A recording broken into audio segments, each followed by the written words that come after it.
Nothing beats a chance behind you. Right now, completed the West Sea by the chest. Get unlimited water bombing from Chinese vessels and free trip to The Hague by the ICC. Promo applies to PBS only. Itawan sa PBS are prohibited. Huwag kayong subukan mga puntang medan. Promo applies to PBS only. Itawan sa PBS are prohibited. Huwag kayong subukan mga puntang medan.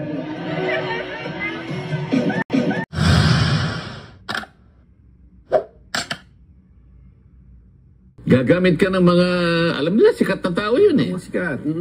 Influencer. Basta alam lang nila sikat yung tao. Hindi na nila iniisip kung sira ulo yun o hindi. Di ba? Oo nga, tama. O, isipin, ang kanyang gawain magpatawa. Okay naman yun. Marami naman tayong komedya. Maraming komedyante. Nakita mo naman yung mga institusyon sa komedya. Dolphy. King of comedy. Sino ang makikipagdebate na yung mga tao ngayon nakapagbigay ng talagang kasiyahan, pagpapasaya sa marami nating kababayan? Lalong-lalo na sa kahirapan ng buhay, di ba? Panchito, di ba? Aping Daldal, Chiquito, marami eh. Pagpapasaya, isang lehitimong gawain, isang lehitimong profesyon. At talaga namang kailangan ng isang lipunan. Alam mo naman, puro lang tayo kalungkutan naman. Hindi naman pa pwede yun. Wala bang, di ba? Oo. Pero kapag gumawa ka ng isang bagay, pinilit mong magpatawa, para alipustahin mo ang kapwa mo. At the expense of others. Di ba? Pangalipusta, panlalait. Nasa tamang pag-iisip ba yung tao na yun, Nelson? Parang binanggit nyo kanina, parang Pareto. Ikaw na sumaya. Pero yung isa ay pinalungkot mo. Hindi, malayo ang Pareto ron eh. Meron doktrina pa yun, kaya ayoko na lang palawakin. Ang ibig ko sabihin doon, kung talagang ang gawain, kung talagang legitimate, ba't di ka pa makakapagpatawa nang hindi ka mga alipusta ng kapwa mo? Siguro pwedeng tanungin eh. Wala bang kamag-anak yun na magpapayo sa kanya? Yung talagang tunay na kamag-anak. Kaibigan. Kaibigan kaya. Nakakaawa eh. Di ba? Sino bang tao ang masasabi mo na walang kapintasan? Lahat naman ng tao. Tama naman. Pero huwag mong gagawing katatawanan. Huwag mong gagawing katatawanan yun eh. Lalong-lalo na ikaw ang pinakamaraming kapintasan. Halimbawa. Sa bagay, siya nga, may problema sa sarili niya eh. Hindi niya malaman kung lalaki siya o babae siya. Problema yun. Alam mo, sa psychology, ang tawag doon yung cognitive dissonance. Marami tayong masasabing doktrina eh. Ang katapos-tapusan lang yan eh, dapat para ang ating bansa ay maging progreso. Lahat tayo. Ano man ang profesyon natin, magpakasigasig tayo, magpakasipag tayo. Hindi ka pa nadala. Hindi ba't hanggang ngayon, 12 taon na ang ginawa mong pambabalahura kay Miss Jessica Soho. Dapat nadala ka na dun. Diyan ka nadapa. Dapat bumangon ka na. Hindi. Nagpakadapa ka na naman para magkasugat ka na ibibigay talaga sa'yo ng mga nagmamahal sa mga tao na binalahura mo. Pagkatapos ng bagyo ay sumisikat ang araw. Ay, diba? Oo. Para sa ating pagsikat ng araw. Oo. Ano sa palagay mo? Pagkatapos ng bagyo? Oo, di ba yung sinasabi na after the rain, sunshine will, will come in. Will come in. It has to rain first before you see the rainbow. Yun, di ba? Ito pa, magpaka-seryoso po tayo mga kachika. Alam na po natin ang mga nagaganap nitong mga nakararaang araw. Matindihan po ito na ang kanyang makaka-enkwentro dito ay ang hukbo. Isang malaking hukbo ng mga DDS. Oo, eto na yung mga supporters ng dating Pangulo na hindi na inaasa na Nagsimula sa biro na ito na. Ito ang bunga ng pagbibiro niya. Ayan, ito'y nagsimula sa paglalaro. Ay, Diba? Nilaro eh. Oo. Na hindi ay inaasahan nito. Oo. Hindi niya ito inaasahan pero hiningi niya. Kaya binibigay sa kanya ngayon. Okay, tulad po ng aming sinasabi, bakit galit na galit po ang DDS ngayon kay Vice Ganda? Dito po tayo sa emosyonal na aspeto. Alam naman po natin kung ano ang nagaganap ngayon sa kanilang kampo. Ang kanila pong hinahangaan ang dating Pangulo, ang itinuturing po nilang pinakamahusay na Pangulo na nagkaroon ng Pilipinas. Yun ang kanilang paninindigan. Totoo. Nasa The Hague po ngayon, nasa Netherlands, nakakulong, may edad na. Ano ang sabi nila? Kapag nakahiga na ang tao, pag nakadapa na, hindi mo na sinisipa. You don't kick a dying dog. Sabi niya. Oo. Kasi napakasensitibo nitong napakasensitibo ang topic na ito na kanyang pinaglaruan sa kanyang concert kamakailan lang. Kaya nakita mo, nagsalita ang lahat na nasaktan. Ang mga nagsasalita ngayon at nababasa natin nakikita, yun yung mga taong sumusuport at Na nagmamahal. sobrang nasasaktan. Yes. Sila po ngayon ay mga sugatan, sabihin na natin. Talagang malulungkot po sila dahil hindi nga nila alam kung anong magaganap doon sa Netherlands sa kanilang iniidolong Pangulo. Totoo. Tapos pinakialaman. Kaya ngayon parang hinamon niya ang tao na tulog. Ayan, nagising na ito ng DDS. Sa salitang kolokyal, binulabog mo ang kuta ng langgam, ngayon kinakagat-kagat ka. Ganun lang yun. Ang nangyayari ngayon sa kanya. Unahin na natin. Ako napapanood ko lahat. Napapanood ko talaga lahat. At saka na iba-ibang version at iba-ibang tao at sanglupalop nagmumula. Totoo. Meron sa Spain. Oo, Diyos ko. Meron po talaga ha. Meron sa Amerika, meron sa Southeast Asia, meron sa Europe, at meron dito sa Pilipinas, at sa iba pa pong maraming lugar. Matindi po talaga. Ito yung literal na ipinapako sa krus si Vice Ganda Ayun, talaga. totoo. At sabi nga natin, hindi niya ito inaasahan. Hindi niya alam na ganito pala kalaki ang sunog na magaganap pagkatapos niyang paglaruan ang pangalan ng dating Pangulo. Maaring nag-expect sila habang sinusulat nila itong script nito, pero hindi ganito kalaki. Maaring pag-usapan sila, pero hindi ganitong magagalit ang sambayanan. Yung ano dito, hindi na po ito question ng politika laban sa politika. Ito po ay question na ng respeto na ibinibigay sa mga dating naglilingkod sa ating bayan, katulad ng dating Pangulong Rodrigo Roa Duterte. Ano po yung respeto talaga yung nawala doon Doon humuhugot kasi, doon sila humugot, doon sila nagsimulang umalma at nasaktan at nagsasalita ng mga nararamdaman nila. May mga nagbabanggaan ngayon, of course, di ba? Yung grupo nila PBBM. Yes. May mga kulay na pula, may dilaw, May pink, may asul, may pink, merong green, di ba? Pero hindi na po ito ngayon usapin ng ganyan Nagtatanggol talaga ang mga DDS dahil sa kalagayan ngayon ng dating Pangulo. Kung ordinaryong senaryo lang to, yung nandyan lamang ang dating Pangulo at nakikipagbiruan, Totoo. malakas, Totoo. hindi nakakulong, hindi ganito. Hindi. Ganito ang mangyayari, di ba? Ang question na po kasi ngayon, hindi na question ng politika yung labanan, question na po ito ng paiiralin sa usapin ng kagandahang asal sa isang sibilisasyon na tulad natin na dapat ay may respeto. Ayun, salitang respeto kasi ang hinahanap. Nang hinihingi. Correct. Diba?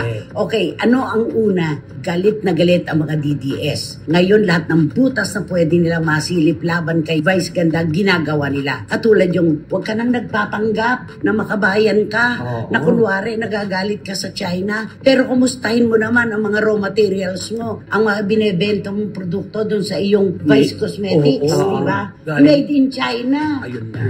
Pati yun napunta dyan sa makeup na yan. Totoo yan. Pangalawa, ano yung pangalawa? Ito yung pinopromote niyang sugal, yung online gaming.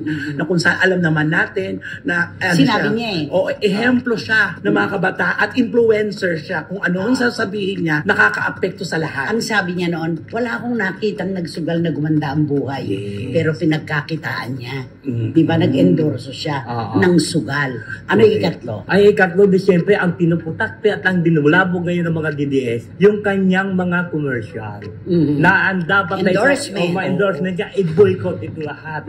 O lalo na isang coaching at saka yung mga delivery na nanawagan talaga sila na i-boycott. At marami pang iba. At saka alam mo, kagulat-gulat, totoo talaga nagkakaisa ang mga DDS. Ilang oras pa lamang pagkatapos ng kanyang unang gabi ng concert, 1 milyon agad ang nabawas sa kanyang sa IG. Ay, nakakabahala talaga yan. Kasi mararamdaman mo talaga na parang isang kumpas. Kung nakahati ang daan.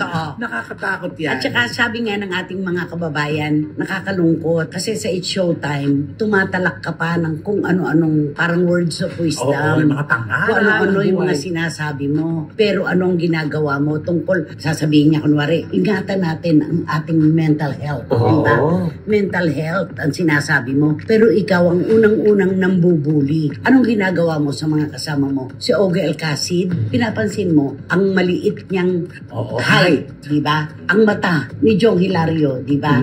Ano pa? Lahat. Si Lassie, kung pansinin niya na hindi maganda, pangit, di ba ganon? Si Ann Cortez, kung pansinin niya, grabe din, Yung bibig niya, laki ng di ba? Ganun ba yun? Yan, napapansin po ngayon sa kanya yung mental health advocate daw siya, pero number 1 na nambubuli, di ba? Totoo. Ano tuloy ang nangyayari ngayon? Anong naganap? Naku, eto na ngayon. Binibueltahan tuloy ng mga taga-suporta ng dating Pangulo at iba pa, hindi lang yung kanyang nanay na nakakaawa.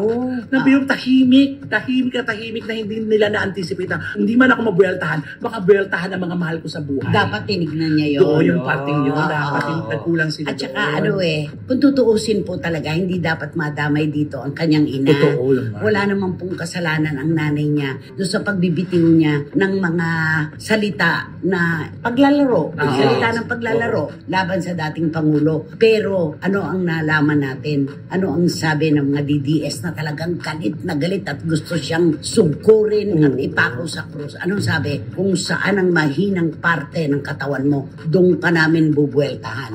Yung nanay niya, may mga memes. At saka kung ano-anong mga salita. Alam niyo po, pagka napapanood ko at napapakinggan yung mga bira sa kanya ngayon ng mga DDS, ako ang nanliliit. Ako talaga nanliliit, diba? Mababanggit ako ng ilan kay Bisdak Pilipinas. Bisdak Pilipinas. Si Papa Dudu. Si Banat Bay. Si Banat Bay. Alam niyo naman po na ang mga taong ito talaga ay nakikipaglaban ng patayan para sa dating Pangulo. Para po sa kanila, kapag sinaktan niyo ang Pangulo, sinaktan niyo na silang lahat na nagmamahal sa ating dating Pangulo. Oo, kasi naniniwala sila, tatay nila yun eh. At Tatay Digo. Tatay Digo ang tawag sa kanila. Kaya ngayon, siyempre alam mo naman ng mga taong galit. At saka alam mo, di ba, sa mga Pilipino, di ba, pag magaling yung bata, tatanong ka agad, sino bang nanay niya? Tama. Pero pagka sino bang mga magulang niya? Kaya hindi pwede hindi madadamay ang nanay niya dito eh. Kasi ganun ka agad eh. Ito ba, hindi ba siya pinagsabihan ng nanay niya? Hindi ba siya sino bang nanay ng batang yan? Bakit Malvita yan? Bakit ganun ang bunganga? Laging ganun yung kung saan ang pinakamahinang bahagi ng iyong pagkatao, doon ka rin bibirahin. Kinuha mo ang emosyon ng mga DDS. Alam mo naman kung paano mahalin ng mga died in the wood Duterte followers ang kanilang dating Pangulo. Tatay nilang itinuturing. Pero sinaktan mo. Anong inaasahan mo? Dugaan sila ngayon eh. Dugaan ang kanilang emosyon. Anong inaasahan mo? Pinaglaruan mo yung tatay nila? Hindi ka nila babalikan? Diba? Kaya nakita mo kung ano man, nakakalungkot lang kasi, pero wala na tayong magagawa doon. Ang social media, lahat pwedeng magsulat, pwedeng magkomento, kaya wala na. Open na kaya kung ano-ano na. At saka alam mo, nakakatakot dito si Vice. Alam mo kung bakit? Gagamitin ko yung sinasabi ng DDS, Vice pangit, kasi hindi na doon sa ganda. Dapat daw palitan ng pangalan. Palitan ng pangalan. Alam mo yung kinatatakot ko dito. Nakita niya naman sa buong mundo ang Pilipino kung paano sinuportahan si Pangulong, si dating Pangulo. Ang nakakatakot ko, baka pumunta din sa ibang bansa, bigla biglang may sumapak sa kanya. Diba? Biglang may umano. Kahit nga dito nakakatakot, di ba? Hindi mo alam kung sino ang gagawa sa iyo, di ba? At eto pa, di ba, pinakialaman din naman niya ang sitting president, di ba? Sa pamamagitan ng utu-utong si MC at saka si Lassie. Pinakialaman din niya, pero hindi gaanong nagpakita ng pagsuporta sa kasalukuyang Pangulo ang kanilang mga taga-suporta. No? Napansin ko lang. Yes, kasi itinuon talaga lahat nila kasi dalawang grupo nga ang nagbabangayan, di ba? Tapos, di ba, syempre yung kung saan yung mas yung alam mong lalaban, yung pag nakanti mo talagang mag-iingay talaga kasi yung sila na yung malungkot at talaga nagdaramdam sa nangyayari. Ano to isang hukbo ang kalaban niya ngayon. Napakasakit nito. Kung tawagin siya, panot, kalbo, lahat na lang. Tapos vice pangit. At saka yung diba? burug yung Ganun. Kasi naman pinakaialaman, pati yung kakampi rin ng mga DDS na si Senator Marcoleta, di ba? Tapos, inaano sa kanya, porke ba isa si Senator Marcoleta sa mga naging dahilan kung ba't nagsarado ang ABS-CBN, gaganyanin mo at meron pang lumalabas ang nagpapasweldo daw sa kanya ngayon. Ayun tinatawag nilang si Tambaloslos. Of course, magbibigay galang tayo. Hindi naman natin tatawagin ng Tambaloslos.